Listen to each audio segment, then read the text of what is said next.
जैसे कि यहाँ पर लिखा है पॉलिटिकल साइंस। तो आज के इस वीडियो में हम पढ़ने वाले हैं भारतीय संविधान का बहुत महत्वपूर्ण भाग, जिसका नाम है भाग 3 मौलिक अधिकार यानी फंडामेंटल राइट्स। तो सबसे पहले हम ये समझ लेते हैं कि इसमें हमें पढ़ना क्या क्या है। तो सबसे पहले हमें पढ़ना है परिचय, उसके बाद देखनी है फंडामेंटल राइट्स की क्या विशेषताएं हैं, और हर एक पॉइंट से यानी कि हर एक जगह से कुछ क्वेश्चंस बन रहे होंगे, तो वो भी हम लास्ट में देख ही लेंगे।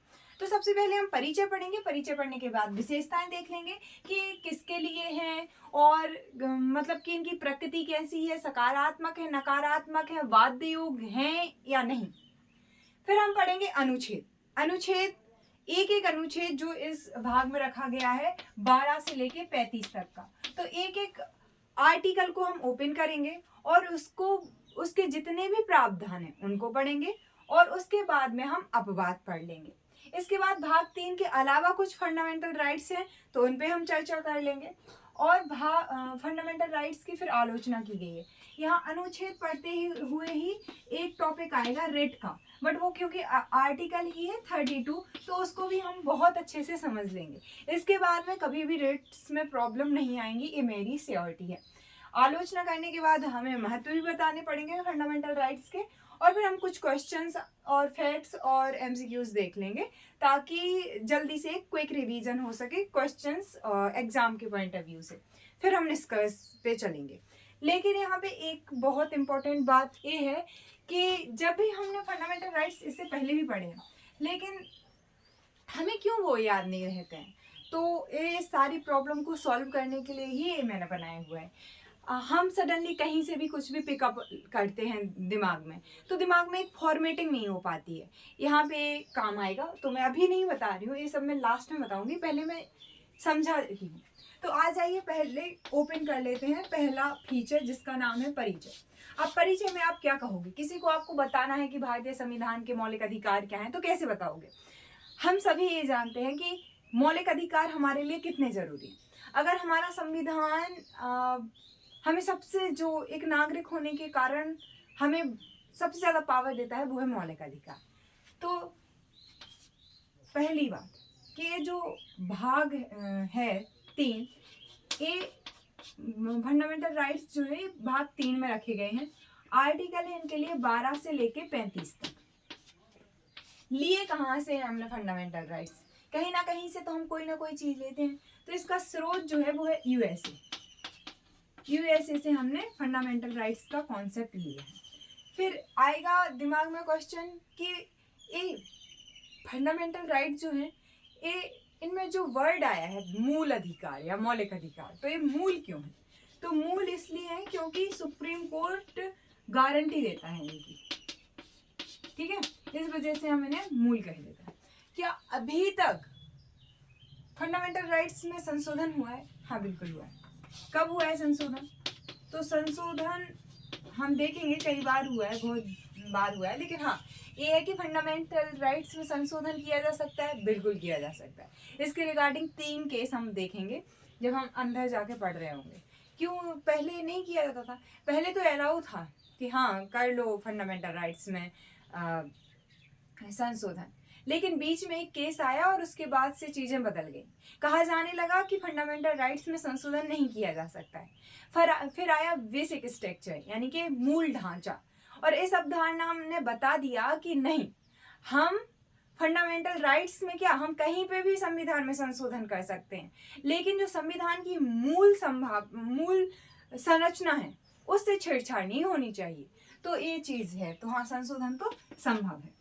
अब हम इसको देखें तो हमें इसमें क्या देखना है, एक एक आर्टिकल्स को देखना है। चलें शुरू करें, तो हाँ शुरू करते हैं। परिचय देख लिया है। अब आ जाते हैं विशेषताओं पर। विशेषताएं होती क्या है, यानी कि किसी की वो बता देना, विशेषता ही बता देना एक तरीके से। तो पहली बात कि ये जो मौलिक अधिकार है ये किसके लिए है? ये क्वेश्चन आया होगा ना दिमाग में, तो किसके लिए है? तो कुछ तो है ये नागरिकों के लिए और कुछ है ये सबके लिए, मतलब जो भारत में माना हुआ है वो सब। जैसे कि केवल भारतीयों के लिए जो है वो है 15, 16, 19, 29, 30, और सभी के लिए जो है वो है कौन कौन से, तो 14 कह दो और इधर से इन दोनों को कट कर देंगे तो इनके अलावा वाले सब फिल कर देंगे यहाँ। 17, 18, 20 और 20 से लेके लगातार 28 तक। ठीक है, तो ये सब जो है ये सभी के लिए है। अब ये किसके लिए है तो हमने समझा, इनकी प्रकृति देखेंगे ना तो ये राज्य के विरुद्ध नागरिकों के दावे हैं। यानी कि अगर राज्य कुछ भी ऐसा करता है जिसमें लगता है कि राज्य ने गलत कर दिया तो हम सीधा सुप्रीम कोर्ट जा सकते हैं। तो यही है ये कि राज्य के विरुद्ध नागरिकों के दावे हैं, वाद्य योग्य हैं, बिल्कुल है, इसीलिए तो इन्हें क्या कहते हैं कि सीधा सुप्रीम कोर्ट जा सकते हैं। अगर इनका हनन होता है तो हनन होने पर सुप्रीम कोर्ट जा सकते हैं। इनकी एक विशेषता ये है कि ये सकारात्मक भी है और नकारात्मक है। यानी इनकी जो प्रकृति है वो दोनों ही तरह की है, सकारात्मक भी है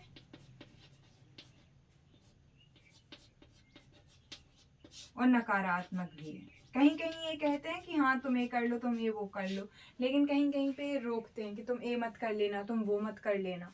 तो ये है। फिर सीमित हैं, मतलब कुछ अधिकार हैं जिनके, जैसे कि आर्टिकल 14 है तो वो अपने आप में ही उसके बहुत सारे अपवाद हैं। वैसे ही आर्टिकल 15 है तो उसके भी कुछ अपवाद के रूप में है कि हाँ हम धर्म, जाति, लिंग, जन्म स्थान, मूल वंश के आधार पर भेद नहीं करेंगे। फिर वो कहते हैं कि नहीं, हम बच्चों के लिए, महिलाओं के लिए कुछ कर सकते हैं। तो वो अपवाद है लेकिन वो अच्छे अपवाद हैं, लेकिन फिर भी सीमित तो हैं। और ये तो चलो कोई खास सीमा नहीं है, ये तो उपबंध ही है एक तरह का। लेकिन अगर हम देखेंगे सीमा कहाँ पे हो जाती है कि आपातकाल में स्थगन हो जाना है, बस आर्टिकल 20 और 21 को छोड़ के सबको हटाया जा सकता है जब आपातकाल, राष्ट्रीय इमरजेंसी लगती है। तो ये प्रॉब्लम है। संशोधन भी किया जा सकता है, मतलब भले ही विशेष बहुमत से किया जा सकता है लेकिन किया तो जा सकता है। तो सीमित है इस तरीके से। अब ये राज्य के विरुद्ध तो है ही, लेकिन कुछ जो है वो नागरिकों के भी विरुद्ध है। जैसे कि आप अस्पृश्यता, छुआछूत जो है वो नागरिक ने भी अगर गलत किया है तो हम सुप्रीम कोर्ट जा सकते हैं। या मतलब कि आर्टिकल 23-24 हो गया तो यहाँ के लिए भी हम वहाँ पे जा सकते हैं। तो आई होप कि परिचय और विशेषताएं डन है। अब हमें अनुच्छेद देखना है और एक एक करके सारे अनुच्छेद पे चर्चा करनी है। ठीक है, तो चलो इसको मैं फिनिश कर देती हूँ।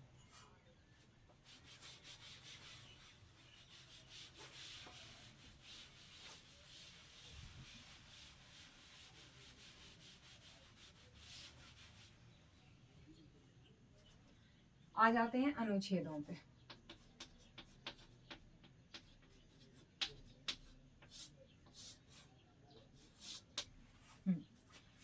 अनुच्छेद जो सबसे पहला है वो है 12वां। इसमें राज्य की परिभाषा बताई गई है। राज्य की परिभाषा। अब राज्य की परिभाषा से हम क्या समझ पा रहे हैं कि राज्य क्या है। तो देखो, हम वैसे तो सरकार के 3 अंग होते हैं, ठीक है, लेकिन यहाँ पे अपन को जैसे विधायिका हो गया, कार्यपालिका हो गया और न्यायपालिका हो गया। लेकिन हमें यहाँ पे राज्य की परिभाषा में इन दोनों को लेना है और न्यायपालिका को नहीं लेना है, क्योंकि उसके पास तो हम जा ही रहे हैं। मतलब कि अगर राज्य कुछ गलत करता है तो राज्य की परिभाषा में क्या क्या शामिल होंगे। तो ये आर्टिकल हमें बताता है कि राज्य में संसद और केंद्र की कार्यपालिका शामिल होगी।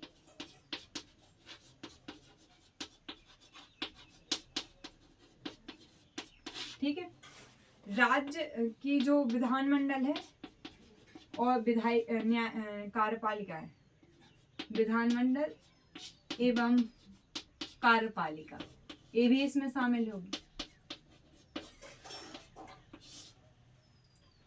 स्थानीय निकाय जो हो गए, स्थानीय निकाय में क्या आ जाता है, पंचायतें और नगर पालिका। और अन्य संबंधित निकाय हो गए कि जहाँ पे इधर से खींचनी थी, जैसे कि कार्यपालिका की जिसमें भूमिका है, तो अन्य संबंधित संवैधानिक निकाय और मतलब कि सरकारी निकाय हो गए जो केंद्र के अंदर हैं, स्टेट के अंदर हैं या कहीं पे भी हैं, तो अन्य निकाय भी हैं इसमें, ठीक है। तो इसको हम राज्य कहेंगे। यानी मतलब मैं मान लो कि मैं एक इंसान हूँ और अभी मैं बोलने का मुझे अधिकार है और मैं बोलती हूँ, और मैं ऐसा बोलती हूँ जिसमें मतलब इंटरनेशनल रिलेशंस को प्रॉब्लम नहीं होता है, कोई किसी को कुछ खास जो युक्त उपबंध है उन पे मैं नहीं बोलती हूँ। मैं सामान्य जैसे अभी पढ़ा रही हूँ, ये मैं सिंपल काम कर रही हूँ, और कोई आए और मुझसे कहे नहीं तुम पढ़ा नहीं सकती हो, तो मेरे आर्टिकल 90A यानी कि विचार और अभिव्यक्ति की जो स्वतंत्रता है वो छीन ली जाएगी। तो अगर ऐसा किया, चाहे वो हमारे यहाँ के MLA हों या हमारे यहाँ का मतलब कि कोई भी इंसान हो, हमें पढ़ाने से रोक दे, क्योंकि अभी तक मैंने कुछ ऐसा बोला ही नहीं है जिस पर उपबंध या प्रतिबंध लगाए गए हैं, ठीक है। तो जब प्रतिबंध इन सब पे लगाए नहीं गए हैं जो मैं बोल रही हूँ, तो मुझे किस वहाँ पे वो अरेस्ट कर सकते हैं? नहीं कर सकते हैं ना। तो इस वजह से जैसे मैं ये सामान्य पढ़ा रही हूँ, पुलिस आए मुझे लेके जाए, तो मैं कहाँ जा सकती हूँ? सीधा सुप्रीम कोर्ट जा सकती हूँ। मेरी मर्जी है कि मैं सुप्रीम कोर्ट जाऊँ, मेरी मर्जी है मैं हाई कोर्ट जाऊँ, लेकिन सुप्रीम कोर्ट दरवाजे बंद नहीं कर सकता है कि नहीं पहले तुम हाई कोर्ट जाओगी या डिस्ट्रिक्ट कोर्ट जाओगी तब इधर आओगी, ऐसा नहीं है, क्योंकि तुमने गारंटी ली है तो हम तुम्हारे पास आएंगे, ठीक है। तो आई होप कि समझ में आ गया होगा कि राज्य किसे कहते हैं। तो राज्य में जितने संसद, हम सब कुछ डिटेल में पढ़ेंगे तो और धीरे धीरे रिफाइन होता रहेगा नॉलेज। चलिए नेक्स्ट आर्टिकल पे चलते हैं, आर्टिकल 13। तो आर्टिकल 13 बड़ा ही अच्छा है एक तरीके से।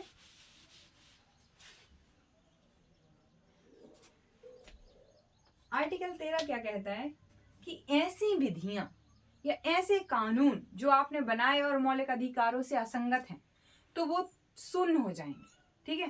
तो यही कहता है आर्टिकल 13, यानी कि फंडामेंटल राइट्स यानी मौलिक अधिकारों से असंगत विधियां पूर्णतः या आंशिक रूप से, आंशिक मतलब मान लो कि कोई पार्ट है जो फंडामेंटल राइट का वायलेट कर रहा है, बाकी तो सब कुछ सही है, तो उतना पार्ट बस क्या हो जाएगा? अमान्य माना जाएगा। फंडामेंटल राइट से असंगत विधियां पूर्णतः या आंशिक रूप से अमान्य होंगी, ठीक है, ऐसा कुछ। तो अब इसमें कुछ वर्ड्स आए हैं उनको देख लेते हैं। अब विधियां में कौन सी विधियां, ठीक है, तो विधियों में वो विधियां आती हैं जो भी फंडामेंटल राइट्स का वायलेशन करें।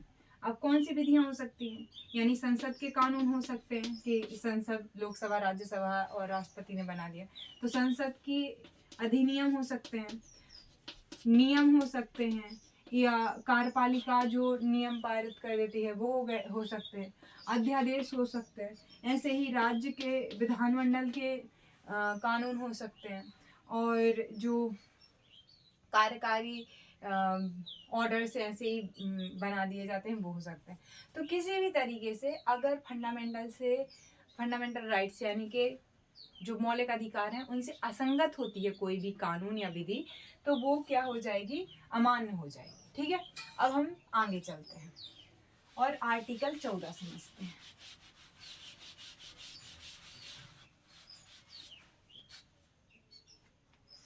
आर्टिकल 14 क्या कहता है? आर्टिकल 14 बहुत सिंपल बात कहता है। क्या कहता है आर्टिकल 14? आर्टिकल 14 कहता है कि विधि के समक्ष समता,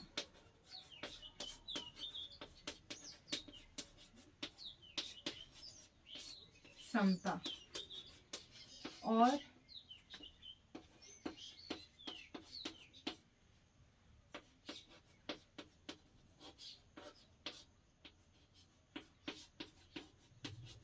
विधि के समान संरक्षण। अब यहाँ पे बहुत सारे चीजें दिमाग में आ रही होंगी तो उनको एक एक करके सॉर्ट करते हैं, ठीक है। विधि के समक्ष समता और विधि के समान संरक्षण, समान संरक्षण, ये जो है ये ब्रिटेन से लिया गया है और ये USA से लिया गया है। अब दोनों में जो बेसिक अंतर है वो है कि इस प्रकृति में जो है विधि के समक्ष समता और विधि के समान संरक्षण। ये क्या कहता है? ये नेगेटिव है एक तरीके से। क्यों नेगेटिव है? क्योंकि ये सबको समान कहता है। ये भैया ये कौन सी बात हुई? एक तो कह रहे हैं कि सबको समान कह रहे हैं, ये गलत बात कैसे हो गई? तो ये गलत बात ऐसे हो जाती है जब हम बिना उसकी कंडीशन को देखे कि क्या उनके पास समान परिस्थितियां भी हैं, समान उनका मतलब कि समान के साथ समान व्यवहार किया जाए, लेकिन वो मतलब कि अलग ही स्तर पे है और फिर कहा जाए कि समान के साथ समान वो करो। तो अमेरिका कहता है नहीं, अमेरिका का पॉजिटिव पॉइंट ऑफ व्यू है, समान के साथ समान स्थिति में समान व्यवहार। ठीक है, तो इस वजह से यहाँ पे एक चीज हो जाती है कि विधि के समक्ष समता, सबको इक्वल मानेंगे, चाहे एक पहले से ही ऊपर खड़ा हो एक नीचे खड़ा हो, फिर भी हम सबको समान मानेंगे। ये कहता है कि किसी में फर्क नहीं करेंगे। ये कहता है कि हाँ समान तो मानेंगे, लेकिन उनकी पहले देखेंगे भी कि वो समान हैं भी या नहीं। तो एक प्रोग्रेसिव या पॉजिटिव अप्रोच कहलाता है किसी भी चीज को वो करने का। तो ठीक है, अब ये जो है कि विधि के समक्ष समानता, विधि के समान संरक्षण, ये क्या कह रहा है? एक तरह से कि हम सबको समान लेके चलेंगे, हम किसी में भेदभाव नहीं करेंगे। ठीक है, बट ऐसा तो है ही नहीं। क्यों नहीं है ऐसा? क्योंकि जो हमारे इसके अपवाद हैं वो देख लीजिए। आर्टिकल 14 के या अनुच्छेद 14 के अपवाद, अनुच्छेद 14 के अपवाद ये कहाँ कहाँ लागू नहीं होगा? तो भाग 19 के अंतर्गत, ठीक है, भाग 19 के अंतर्गत आर्टिकल है 361। वो कहता है कि ये प्रेसिडेंट यानी राष्ट्रपति और गवर्नर यानी कि राज्यपाल, इन पर लागू नहीं होगा। यानी कि इनको फौजदारी यानी कि जो भी क्रिमिनल केस होते हैं या क्रिमिनल वो होता है तो वो इन पे लगेगा ही नहीं। और दीवानी मामले पे तो लग सकता है, इन्हें ले जाया जा सकता है, लेकिन इसके लिए क्या चाहिए? इसके लिए चाहिए कि पहले 2 महीने पहले इसको बताना पड़ेगा, मतलब कि इसके बारे में चर्चा हो जानी चाहिए। अब दूसरा आता है कि ये जो 105 आर्टिकल है संसद के सदस्यों का अधिकार, और ऐसे ही विधानमंडल का एक आर्टिकल है, उसमें विधानमंडल के सदस्यों के अधिकार के तहत वो कुछ भी बोलते हैं संसद में, उसको ये नहीं कहा जाएगा कि नहीं तुमने वो कर दिया, या जो संसद है और जो विधानमंडल है उनके प्रकाशन से संबंधित। ऐसे ही जो मतलब कि दूसरे देश के राजदूत आते हैं या यूएन के सदस्य आते हैं तो उन पे भी ये लागू नहीं होता है आर्टिकल 14। तो समान के साथ समान व्यवहार उतना ही है जितना एक आम आदमी को आम बनाने के लिए ज़रूरी है। इससे ज़्यादा अफोर्ड नहीं कर पाएगा कोई भी देश नहीं, भारत। ठीक है, हम भारत के परिप्रेक्ष्य में पूरी बातें कर रहे हैं तो हमें यही कहना चाहिए। आ जाओ आर्टिकल 15। आर्टिकल 15 क्या कहता है? आर्टिकल 15 कहता है धर्म, जाति, लिंग, जन्म स्थान, मूल वंश एवं मूल वंश, इधर ऐसा होगा, राज्य केवल धर्म, जाति, लिंग, जन्म स्थान एवं मूल वंश के आधार पर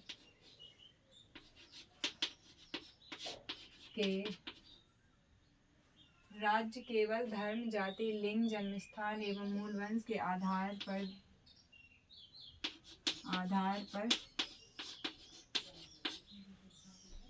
विभेद का निषेध करेगा। अब यहाँ पे एक बहुत इंपॉर्टेंट वर्ड है, वो समझो। केवल शब्द आए हैं, यानी और किसी आधार पर भेदभाव कर सकता है राज्य, लेकिन धर्म, जाति, लिंग, जन्म स्थान और मूल वंश के आधार पर राज्य कोई भी फर्क नहीं कर सकता। ठीक है। अब दूसरा यहाँ पे क्लॉज है, यहाँ पे तो ये पहला क्लॉज हो गया। दूसरा क्लॉज जो है वो कहता है कि ये तो राज्य के लिए है। अब नागरिक जो है वो भी इन सभी 5 आधारों पर, तो मैं फिर से लिख नहीं रही हूँ, बता दे रही हूँ, 5 इन्हीं आधारों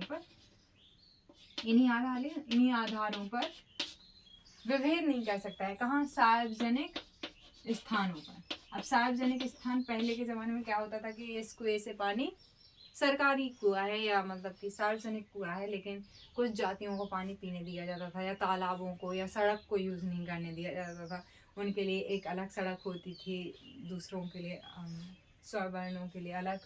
तो ऐसी कई प्रॉब्लम थी। आज हमें लगता है इर्रेलेवेंट है, लेकिन आज भी बहुत जगह ये सब कुछ हो रहा है। बट बहुत दिल दहलाने वाला होता है। हम समझ नहीं पाते हैं कि ये कितना खतरनाक है, बट है अभी भी। जाति, धर्म, लिंग, जन्म स्थान, हर एक आधार पर भेद बहुत कुछ बड़े शहरों में छूट गया है, बट हर जगह नहीं। तो इनके आधार पर सार्वजनिक स्थानों पर विभेद नहीं किया जाएगा। स्थानों पर विभेद करने से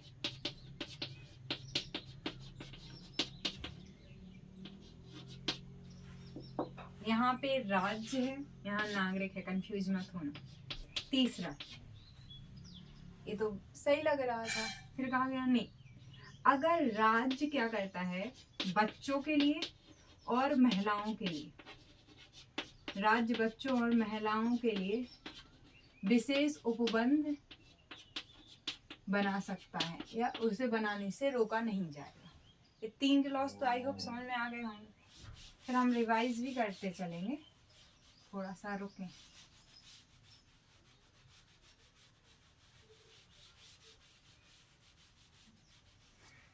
गला सूख गया, पानी पी सकते हैं?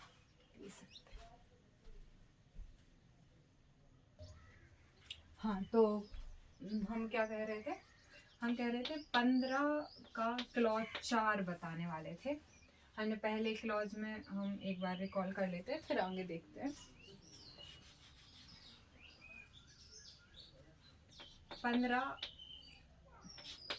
क्लॉज 1 में हमने देखा था कि राज्य धर्म, जाति, लिंग, जन्म स्थान और मूल वंश के आधार पर विभेद नहीं करेगा। केवल, ठीक है, राज्य केवल धर्म, जाति, लिंग, जन्म स्थान और मूल वंश के आधार पर विभेद नहीं करेगा।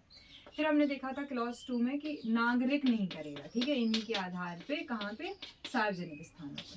फिर हमने देखा था कि हाँ, जो राज्य है वो बच्चों और महिलाओं और बच्चों के लिए विशेष प्रावधान बना सकता है।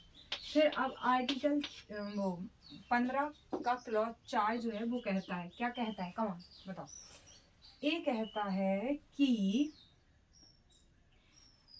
जो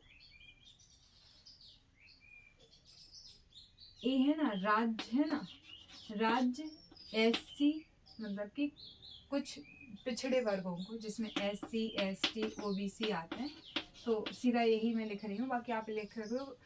राज्य पिछड़े वर्गों के लिए विशेष प्रावधान कर सकता है।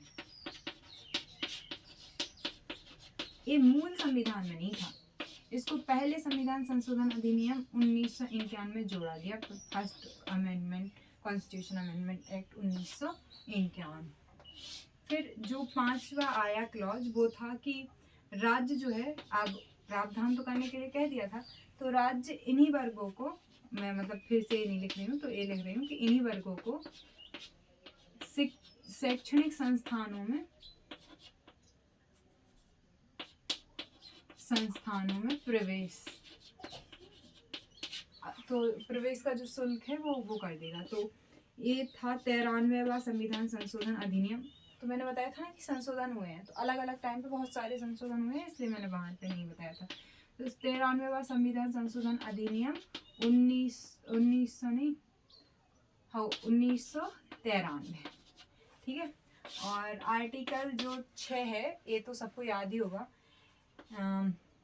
EWS यानी इकोनॉमिक वीकर सेक्शन जो है, जो जनरल के भी लोग हैं, तो इनको 10% आरक्षण दिया जाएगा, यानी कि इन्हें भी 10% छूट दी जाएगी शैक्षणिक संस्थानों में। और ये था 103वां संविधान संशोधन अधिनियम, ठीक है, अभी की बात है, तो ये तो आपको पता ही था। तो आर्टिकल हमने 15 एक तरीके से देख लिया है, रिकॉल 3-4 बार करेंगे तो ये बन जाएगा। तो आर्टिकल एक बार रिकॉल कर लीजिए, फिर आगे बढ़ जाते हैं, क्योंकि ये काफ़ी थोड़ा बड़ा था और इसमें क्लॉज थे तो थोड़ा वो था। तो हमने अनुच्छेद 12 पढ़ा, जिसमें हमने क्या देखी, राज्य की परिभाषा।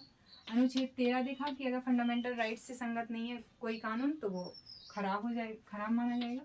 आर्टिकल जो 14 है वो किसी सबको समान लाने के लिए कहता है। और आर्टिकल 15 जो है वो क्या कहता है कि धर्म, जाति और जन्म स्थान में वंश के आधार पर विभेद नहीं करेंगे। अब सेम चीज नौकरियों के लिए लागू होती है।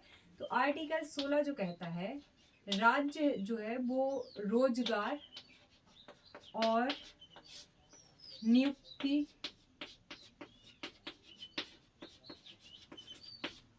में समता रखेगा, ठीक है। तो अरे यार, सभी नागरिकों के लिए समता, रोजगार एवं नियुक्ति के लिए सभी नागरिकों की समता, ठीक है, यानी कोई भी अप्लाई कर सकता है, लेकिन हाँ ये तो है कि उसके लिए हम एलिजिबल हैं, यानी हमारे पास वो योग्यताएं हैं, यानी ठीक है। तो एक क्लॉज 1 है। क्लॉज 2 क्या कहता है कि जो राज्य है वो अभी जो अपन ने ऊपर पढ़ा था वही हम इधर देखते हैं, केवल धर्म, जाति, लिंग लड़का है या लड़की, जन्म स्थान यानी कि निवास, जन्म स्थान यानी कोई निवास स्थान कह सकते हैं, एंड मूल वंश के आधार पे विभेद नहीं करेगा, ठीक है। फिर तीसरा जो क्लॉज है वो कहता है कि स्थानीय, मतलब कि सोचो कि हमने वैकेंसी निकाली यूपी के लिए और कोई तेलंगाना का इंसान कहता है कि हम डेली अप डाउन कर लेंगे, तो पॉसिबल नहीं है ना। तो ये निवास की अनिवार्यता जोड़ी जा सकती है, लेकिन ऐसा कोई भी राज्य को अलाउड है नहीं वैसे कि तुम ऐसे करो।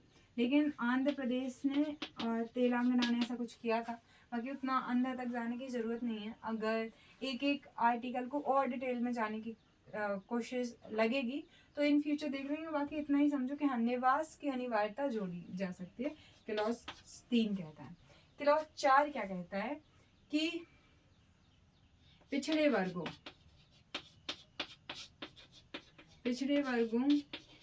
को नियुक्ति और पदोन्नति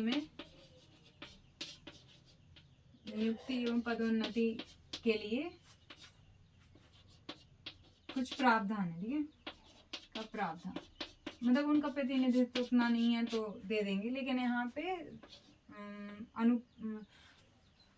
एक तरीके से वो आती है कि कैसे क्या रिक्तियाँ वगैरह हैं। इसके बाद में मंडल आयोग और वो एक और आयोग बनता है, लेकिन उसको मैं एक अलग वीडियो में कवर करूँगी क्योंकि उसमें आयोग वगैरह और ये सब कुछ देखना पड़ेगा। अब 5 जो है वो कहता है कि हाँ, पिछड़े वर्गों को नियुक्ति दे दी है हमने। अब यहाँ पे 2 चीज़ें ज़रूरी हैं, तो दोनों चीज़ों को ऐसे दिमाग में रखना है कि ताकि भूले ना। जो राज्य है वैसे तो ये कहा जाता है कि इनके आधार पे वो मत करना, लेकिन जो ये धर्म है ना सब, तो मतलब मान लो कि राज्य किसी धार्मिक संस्था को या संगठन को ऐसा नहीं कहेगा कि तुम दूसरे धर्म के लोगों को भी रखो, अनिवार्य। तो राज्य धार्मिक संस्थाओं को उन्हीं के सदस्यों को रखने से नहीं रोकेगा, कि मतलब जॉब है या कुछ भी है तो उन्हीं के सदस्यों को रखने से नहीं रोकेगा। और क्लॉज 6 जो है, ये तीनों जो आए हैं ये कॉन्स्टिट्यूशन अमेंडमेंट एक्ट से आए हैं।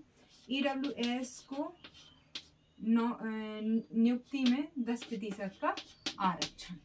तो आई होप कि समझ में आ गया होगा। 19 अगले आर्टिकल्स इजी ही हैं। क्या है आर्टिकल्स, वैसे बताती हूँ, एक मिनट। मैंने ऑन की वीडियो या नहीं? हाँ ऑन है। मैंने सोचा पूरी मेहनत कर ली हो और वीडियो ऑन ही नहीं किया हो, क्योंकि मैं पानी पीने चली गई थी, बट होपफुली किया है। इतनी डस्ट निकलती।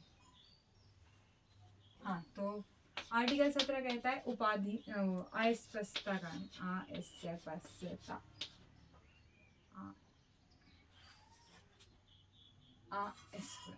छुआछूत लिख देती हूँ, ठीक है।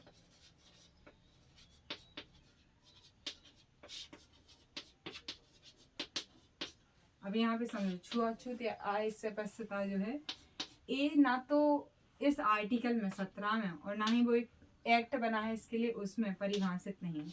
तो आ जाएगी संविधान में अस्पष्टता को परिभाषित किया गया है? बिल्कुल नहीं किया गया। संविधान वालों को जानने क्या, इसलिए तो इसकी आलोचना जब हम करेंगे तो हम कहेंगे कि ये अस्पष्ट है, व्यापक अर्थ देने वाले हैं कई आर्टिकल। हम आलोचना करेंगे, दम से करेंगे, महत्व भी देखेंगे, ठीक है। अब 18 जो कहता है उपाधियों का अंत। अब उपाधियों का अंत मतलब, यानी पहले राय बहादुर, राज बहादुर, राय साहब, ये सब उपाधियां दी जाती थी। अब ये सब नहीं दी जाती हैं, ना जाति धर्म का। लेकिन शैक्षिक और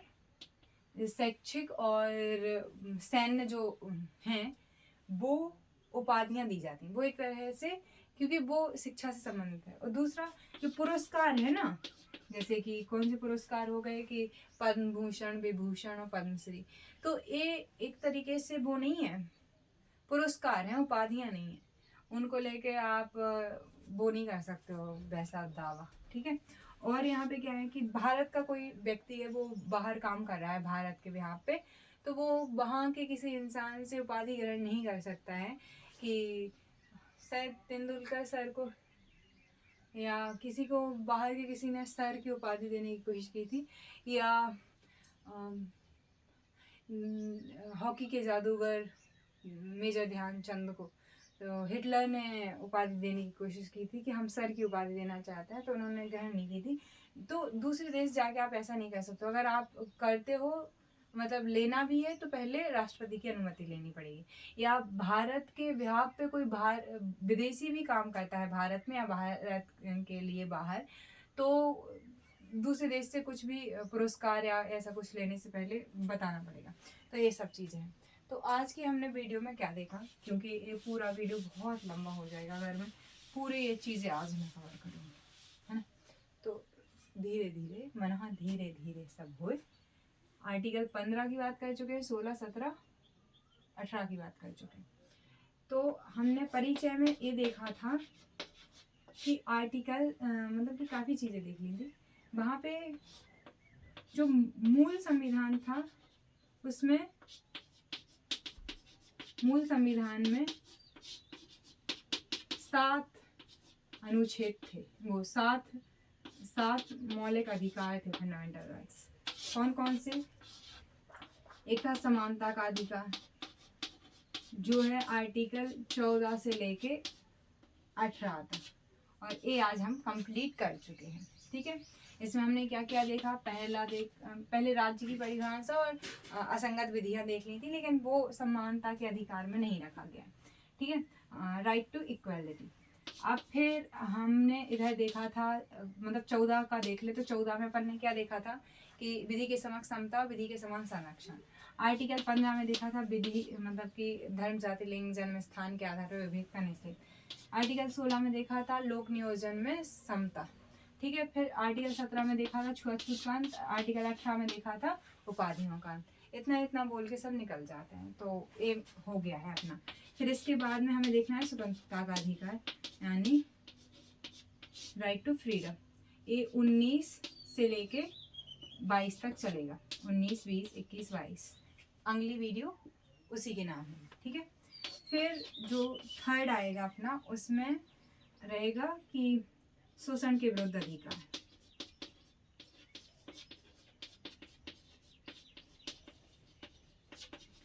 शोषण के विरुद्ध अधिकार में हम देखेंगे 2, 23 और 24। फिर चौथा जो अधिकार होगा वो होगा धार्मिक स्वतंत्रता का अधिकार। इसमें आर्टिकल 25 से लेकर 28 तक चलेंगे, ठीक है। फिर अल्पसंख्यकों के लिए अधिकार यानी कि धर्म एवं संस्कृति का अधिकार, शिक्षा एवं संस्कृति का अधिकार।